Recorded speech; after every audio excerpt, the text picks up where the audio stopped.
खुदा यसु मसीह के ज़िंदा अज़ीम बबरकत जलाली कादर नाम में आप सबकी सलामती हो। मेरे अजीज़ बहनों और भाइयों, मैं उम्मीद करता हूँ आप बिल्कुल ठीक हैं। खुदा का फजल है, मैं भी बिल्कुल ठीक हूँ।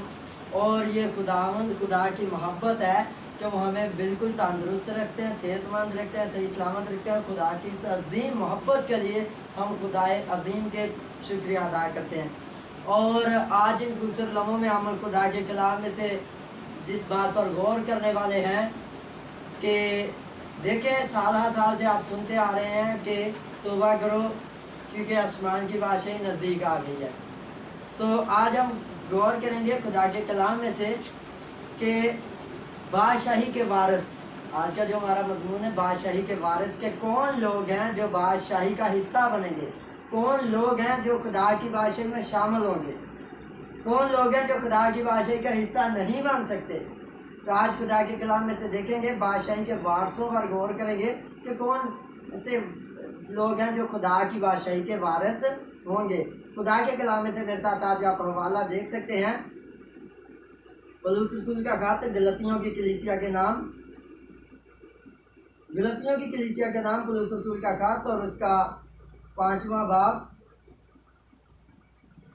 गलतियों 5वां बाब और उसकी 19 आयत से पढ़ें तो लिखा है, अब जिस्म के काम तो जाहिर हैं, यानी हरामकारी, नापाकी, शहवत परस्ती, बुत परस्ती, जादूगरी, अदावतें, झगड़ा, हसद, गुस्सा, तफिरके, जुदाइयाँ, बिदतें, बुगस, नशाबाजी, नाचरंग और इनकी मानद। इनकी बाबत तुम्हें पहले से जताए देता हूँ कि जैसा पेशतर जता चुका हूँ कि ऐसे काम करने वाले खुदा की बादशाही के वारिस नहीं होंगे। खुदावंद के ज़िंदगी बख्श कलाम के पढ़े जान पर उसकी बरकत हो, आमीन। मेरे अजीज़ों, आज खुदा के कलाम में से हम गौर कर रहे हैं खुदा की बादशाही के वारसों के बारे में कि बादशाही के हिस्सा कौन लोग बनेंगे। तो यहाँ पर चंद एक जो नमूने के तौर पर बातें पेश की गई हैं कि जिन लोगों में ये खूबियाँ होंगी, जिन लोगों में ये करतूतें होंगी, वो लोग बादशाही का हिस्सा नहीं बन सकते, वो लोग बादशाही के वारिस नहीं बन सकते। पिछले दिनों में कुछ लोगों से मेरी बातचीत हुई तो उन्होंने कहा कि नहीं जी, हर बंदा गुनाहगार है। कलाम में से उन्होंने कुछ हवालाजात भी पेश किए कि कोई भी ऐसा बंदा नहीं है जो गुनाह ना करता हो, जो गुनाहगार ना हो। तो गुनाहगार होना एक, मैंने बताया कि गुनाहगार होना एक अलग बात है और गुनाह यानी कि सरजद हो जाना एक अलग बात है, और गुनाहगार रहना यानी कि गुनाह में रहना, जिसकी ज़िंदगी में गुनाह होता है वो बादशाही का वारिस नहीं हो सकता। खुदा की बादशाही का वही वारिस हो सकता है जिसकी ज़िंदगी पाक है। और यीशु मसीह इसीलिए आया ताकि हम क्या पाएँ, ज़िंदगी पाएँ और कसरत की ज़िंदगी पाएँ। कसरत की ज़िंदगी आपको कैसे मिलेगी? गुनाह ज़िंदगी में रहेगा तो फिर तो कसरत की ज़िंदगी नहीं मिल सकती। गुनाह ज़िंदगी में रहेगा तो हम पाक नहीं रह सकते। और खुदा की बादशाही, खुदा क्या है? पाक है, तो वहाँ पर पाक लोग ही जा सकेंगे। देखिए, यहाँ पर एक लंबी लिस्ट दी गई है गुनाहों की कि अगर ऐसी चीज़ें इंसान की ज़िंदगी में हैं तो वो खुदा की बादशाही का हिस्सा नहीं बन सकता, यानी हरामकार खुदा की बादशाही के वारिस नहीं होंगे। नापाक यानी कि जिस ज़िंदगी में किसी तरह की भी नापाकी है। अब जब किसी तरह की भी नापाकी की बात आ जाती है तो मामूली सा गुनाह भी जो है वो हमें बादशाही में जाने से रोक सकता है। मामूली सा गुनाह, मामूली सी हमारी गलती भी, जिसके ज़रिया से हम खुदा की बादशाही का हिस्सा बनने से रह सकते हैं। और लिखा शहवत परस्ती, बुत परस्ती, शहवत परस्ती का गुनाह, बुत परस्ती का गुनाह। और कलाम में यह भी लिखा है कि लालच जो करते हैं ये बुत परस्ती के बराबर है। हम किसी भी चीज़ को जब खुदा से बढ़कर दर्जा देते हैं तो वो बुत परस्ती है। तो मेरे बहनों और भाइयों, खुदा का कलाम बयान करता है कि जो ऐसे काम करने वाले हैं वो खुदा की बादशाही के वारिस नहीं हो सकते। बुत परस्त खुदा की बादशाही के वारिस नहीं हो सकते। शहवत परस्ती करने वाले खुदा की बादशाही का हिस्सा नहीं बन सकते। जादूगर, आज बहुत सारे लोग अपने नाम के साथ मसीह लिखते हैं, उनकी बड़े ऐड चल रहे होते हैं टीवी चैनल्स पर, और अपने आप के नाम के साथ आमल बाबा करामत मसीह, आमल बाबा फलां, आमल बाबा रहमत मसीह। तो ऐसे बहुत सारे नाम हैं जो कि मसीहों के, जो अपने आप को आमल कहलवाना पसंद करते हैं, जो कि अपने आप को जादूगर कहलवाते हैं, जो कि अमलियात जानते हैं। लेकिन क्या है कि जादूगर भी खुदा की बादशाही के वारिस नहीं हो सकते। बुत प्रस्त खुदा की बादशाही के वारिस नहीं हो, शावत प्रस्ती करने वाले खुदा की बादशाही के, नापाक लोग खुदा की बादशाही के वारिस नहीं हो सकते। झगड़ा करने वाले, हसद करने वाले खुदा की बादशाही के वारिस नहीं हो सकते। अगर हम झगड़ा करते हैं, अगर हमें गुस्सा आता है, अगर हम दूसरे हसद करते हैं, तो हम खुदा की बादशाही के वारिस नहीं हो सकते। अगर आदमी से कोई सवाल कर दिया जाए, बहुत सारे खादम गुस्सा कर लेते हैं। तो मैंने सुना कि खादमों में भी गुनाह होता है, तो खादम की जिंदगी भी पाक होना जरूरी है, क्योंकि खादम भी तभी खुदा की बादशाही का हिस्सा बन सकता है जब उसकी जिंदगी में गुनाह नहीं होगा। हसद, गुस्सा, झगड़ा, तफिरके, जुदाइयाँ, बिदतें, जो फिरका वारियत है, जो तफिरके हैं, हमें जो जुदाइयाँ, जो बिदतें हैं हम हमारी जिंदगी में पाई जाती हैं, उसको भी अपनी जिंदगी से ख़त्म करने की ज़रूरत है, क्योंकि बदकार खुदा की बादशाही का हिस्सा नहीं बन सकता। अगर हमारी जिंदगी में गुनाह है, हम कहेंगे नहीं जी हम बादशाही में भी जाएंगे, तो ऐसा नहीं हो सकता। और ख़ासतौर पर खादमीन के लिए कि मामूली सी गलतियों को भी अपनी ज़िंदगी से दूर करना होगा। और कलाम में क्या लिखा है कि नाचरंग और नशाबाजी, बुग़्ज़, नशाबाज लोग जो किसी तरह का भी नशा करते हैं, वो खुदा की बादशाही का हिस्सा नहीं बन सकते। और इनकी मानद, इनकी बाबत मैं पहले से कह देता हूँ, जैसा कि पेशतर जता चुका कि ऐसे काम करने वाले खुदा की बादशाही के वारिस नहीं होंगे। तो फिर कौन लोग होंगे खुदा की बादशाही के वारिस? आप देखें, गौर करें कि जो जिन जिंदगियों में ऐसे काम नहीं होंगे, वो खुदा की बादशाही के वारिस होंगे। जो जिंदगियां गुनाह से पाक होंगी, वही खुदा की बादशाही के हिस्सा बनेंगे। और यीशु मसीह के सलीब पर जान देने का मकसद ही मेरे अजीजों यही था कि वो हमें गुनाह से पाक करे। यीशु मसीह का मददगार भेजने का मकसद ही यही था कि वो पाक रूह जो हमारा मददगार है, वो हमें गुनाह से महफूज करे, गुनाह से पाक करे। और अगर आज भी फिर भी हम कहें कि नहीं जी हम गुनाहगार हैं, हम हमसे गुनाह सरजद हो जाते हैं, तो क्या है, फिर क्या है?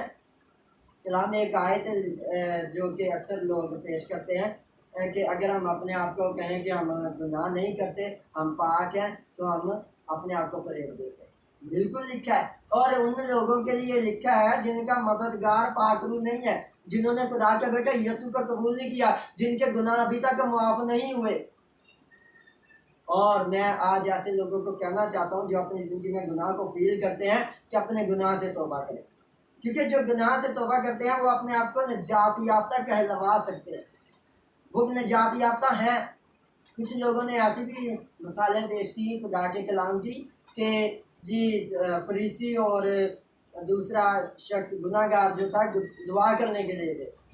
तो फरीसी जो था वो अपने आप को पाक साफ ठहरा रहा, मैं कुर्बानियाँ देता हूँ, मैं ये करता हूँ, मैं रोज़े रखता हूँ। और लेकिन जो गुनाहगार शख्स था वो गिर गया और रोने लगा, कहता खुदा मैं तो तेरी ज़रूरत में ठहरने के लायक हूँ। मेरे अजीज़ों, वो तौबा करने की बात है कि जो गुनाहगार शख्स है जो तौबा करे, जो अपने गुनाह से फिरे, उसके लिए वो हवाला है। ये नहीं है कि हम कहें कि मैं जी खुदा की बादशाही का वारिस होने के लिए चुना गया हूँ और गुनाह जिंदगी में हो। लोगों को खुशखबरी दें खुदा की बादशाही की, तौबा करो, खुदा की बादशाही नज़दीक आ गई है और अपनी ज़िंदगी में गुनाह हो। ऐसा मुमकिन है कि हम खुदा की बादशाही में जा सकें? तो मेरे अजीज़ों, ज़रूरी है कि जब हम खुदा के बेटे यीशु को कबूल कर लेते हैं तो हम क्या हैं, पाक कर दिए जाते हैं। और कलाम में लिखा है कि खुदावंद यीशु का लहू हमें तमाम गुनाहों से पाक करता है। किसी तरह का कोई भी गुनाह हमारी ज़िंदगी में हो, खुदा के बेटे यीशु के खून से माफ़ कर दिया जाता है। और कलाम में क्या लिखा है कि वो जो खातमीन ऐसा महसूस करते हैं, बहुत सारे लोग भी जो कहते हैं कि जी ये भाई लोग तो अपने आप को बड़ा निजात याफ्ता कहलवाना पसंद करते हैं। तो जनाब मैं आज आपको बताना चाहता हूँ कि निजात याफ्ता है और क्या कुछ है। आज कलाम में से आप पढ़ सकते हैं। आप अब यूहन्ना की मार्फत लिखा गया खाता देखें, यूहन्ना का पहला खाता, आप गौर करें उस पर, 3 बाब और उसकी पहली 10 आयत पर गौर करें। यूहन्ना का पहला खाता 3 बाब और उसकी पहली 10 आयत में लिखा है देखो बाप ने हमसे कैसी मोहब्बत की है, देखो बाप ने हमसे कैसी मोहब्बत की है कि हम खुदा के फरजंद कहलाए। और हम हैं भी। दुनिया हमें इसलिए नहीं जानती क्योंकि उसने उसे भी नहीं जाना। हमें ज़रूरत नहीं है कि हम दुनिया के सामने अपने आप को बड़ा पकीज़ा साबित करें, अपने आप को बड़ा पाक साफ साबित करें, बल्कि क्या है कि हमने क्या करना है, लोगों को नजात की खुशखबरी जब देनी है, जब बादशाही की खुशखबरी देनी है, जब खुदा की बादशाही का बताना है, तो वहाँ पर पाक लोग ही जा सकते हैं। ये भी बताना है कि गुनाह से तौबा करें, ये भी बताना है कि गुनाह के साथ हम बादशाही का हिस्सा नहीं बन सकते। और जो तौबा कर लेते हैं, जो बपतिस्मा ले लेते हैं, जो मुसीबत नए सिरे से पैदा हो जाते हैं, वो क्या है, खुदा के फरजंद। लिखा है देखो बाप ने हमसे कैसी मोहब्बत किया कि हम खुदा के फरजंद कहलाए। और हम हैं भी। दुनिया में इसलिए नहीं जानती क्योंकि उसने उसे भी नहीं जाना, यीशु को भी नहीं जाना दुनिया ने। और लिखा है अजीज़ों, हम इस वक्त खुदा के फरजंद हैं और अभी तक ये जाहिर नहीं हुआ कि हम क्या कुछ होंगे। अभी तक ये जाहिर नहीं हो सका कि और क्या कुछ है खुदा के साथ हमारा कितना करीबी रिश्ता है। और खुदा के कलाम में खुदा का बंदा यूहन्ना रसूल बयान करता है कि इतना जानते हैं कि जब वो जाहिर होगा तो हम भी उसकी मानद होंगे। इतना जानते हैं कि जब वो जाहिर होगा तो हम भी उसकी मानद होंगे, क्योंकि उसको वैसा ही देखेंगे जैसा वो है। हालेलुया। और कलाम में लिखा है और जो कोई उससे ये उम्मीद रखता है अपने आप को वैसा ही पाक करता है जैसा वो पाक है। जो उसकी बादशाही का हिस्सा बनना चाहता है, जो उससे उम्मीद करता है कि हाँ मैं भी खुदा के साथ हूँगा, तो वो अपने आप को वैसा ही पाक करता है जैसा वो पाक है। कलाम में लिखा है खुदा कहता है खुदा के खुदा पाक है। खुदा के बंदा पुलिस की बात ध्यान है, खुदा पाक है और तुम भी अपने सारे चाल चलन में पाक बनो। तो जो सारे चाल चलन जब आप पाक बनेंगे तो यकीनी बात है कि आप बादशाही का हिस्सा होंगे, आप बादशाही के वारिस होंगे। और लिखा है जो कोई गुनाह करता है वो शरा की मुखालफत करता है। जो गुनाह करता है वो शरीयत की मुखालफत करता है, कानून की खिलाफ वर्जी करता है। और गुनाह शरा की मुखालफत ही है। और कलाम में लिखा है और तुम जानते हो वो इसलिए जाहिर हुआ कि गुनाहों को उठा ले जाए। किन के गुनाहों को उठा ले जाए? जो उसको कबूल करें, जो उस पर ईमान लाए, जो उसके नाम से अपने गुनाह की माफ़ी मांगे और जो अपने आप को पाक महसूस भी करें कि हाँ हम पाक साफ हो गए, जिनका ईमान भी मजबूत हो, जो ईमान के साथ माफ़ी मांगी। और कलाम में लिखा है गुनाह को उठा ले जाए और उसकी ज़ात में गुनाह नहीं। जो कोई उसमें कायम रहता है वो गुनाह नहीं करता।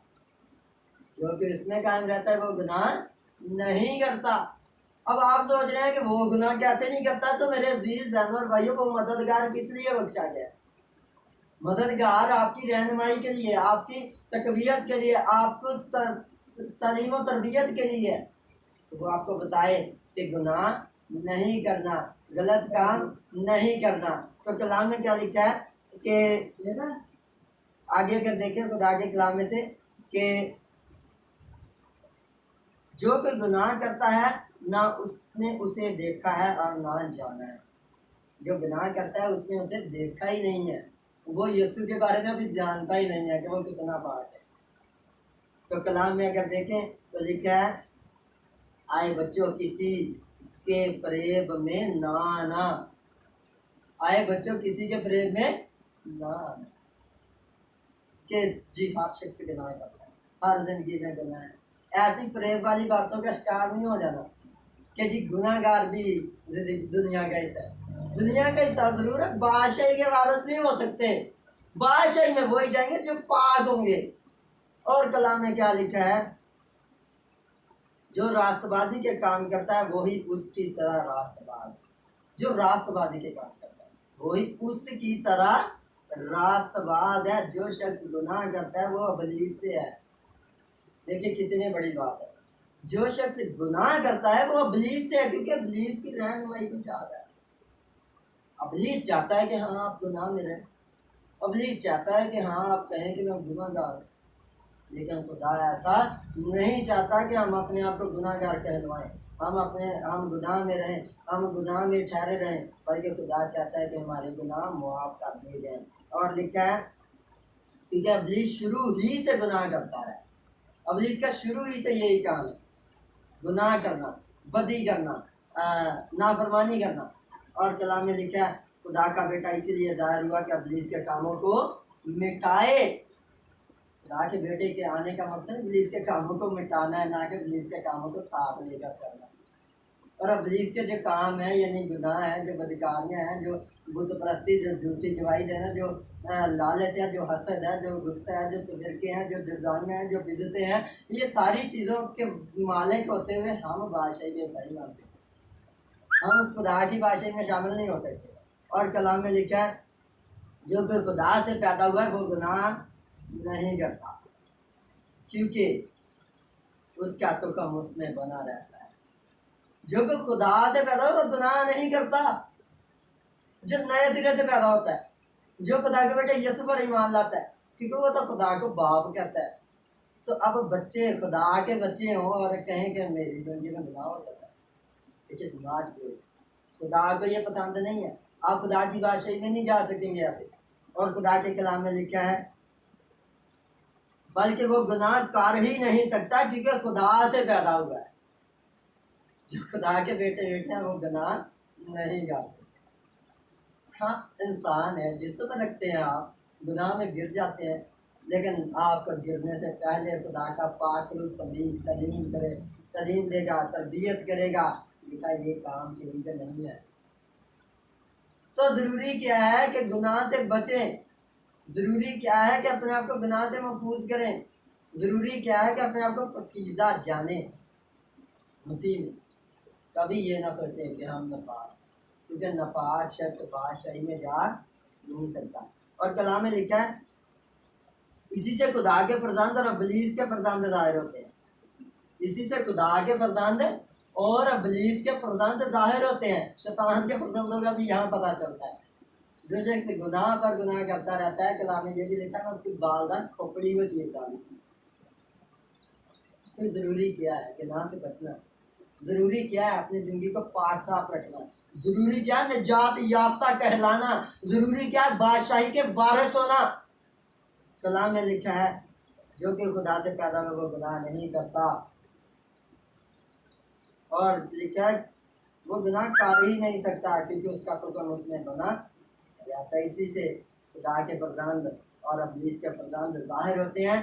जो भी रास्तबाजी के काम नहीं करता वो खुदा से नहीं, जो भी सीधे काम नहीं करता वो खुदा से नहीं।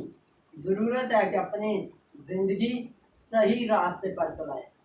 और अगर किसी को महसूस होता है कि मेरी ज़िंदगी में गुनाह है, अगर किसी को महसूस होता है कि नहीं गुनाहगार हूँ मैं, अगर किसी को फील होता है कि नहीं मैं गुनाह में जा रहा हूँ, इससे अक्सर गुनाह हो जाते हैं, तो ज़रूरी है अपने गुनाह से तौबा कर ले, ज़रूरी है अपने गुनाह से माफ़ी मांगे और बपतिस्मा ले, और बपतिस्मा लेकर खुदा का रूह नाम के तौर पर हासिल करे, जो उसका मददगार बने, ताकि वो गुनाह में आइंदा गिर ना जाए, ताकि वो आइंदा गुनाह से महफूज रहे, ताकि वो भी बड़े फख्र के साथ कहे कि मैं मसीह में पाक कर दिया गया, मैं मसीह के खून से धुल चुका, मैं पाक हूँ, मैं मसीह में पैदा हुआ हूँ, मैं नए सिरे से पैदा हो चुका हूँ, मैं खुदा को बाप कह सकता हूँ। हालेलुया, मैं बादशाही का वारिस हूँ। तो आज अपनी ज़िंदगी पर सोचें मेरे अजीज बहनों और भाइयों, मेरी बेटियों, कि क्या आप बादशाही के वारिस हैं? क्या आपकी ज़िंदगी में कोई ऐसा गुनाह तो नहीं? एक लंबी लिस्ट जो गलतियों की कलीसिया को पौलुस रसूल बयान कर रहा है, और इसमें से बहुत सारे गुनाह जो अभी बयान ही नहीं किए गए। क्या नापाक शख्स बादशाही का वारिस नहीं हो सकता? शहवत परस्ती करने वाला बादशाही का वारिस नहीं हो सकता? बुत परस्ती करने वाले खुदा की बादशाही के वारिस नहीं हो सकते? और जादूगर खुदा की बादशाही में नहीं जा सकते? अदावतें जो नफरतें रखते हैं दूसरों से, बिदते हैं जिनके अंदर, वो भी खुदा की बादशाही में नहीं जा सकते।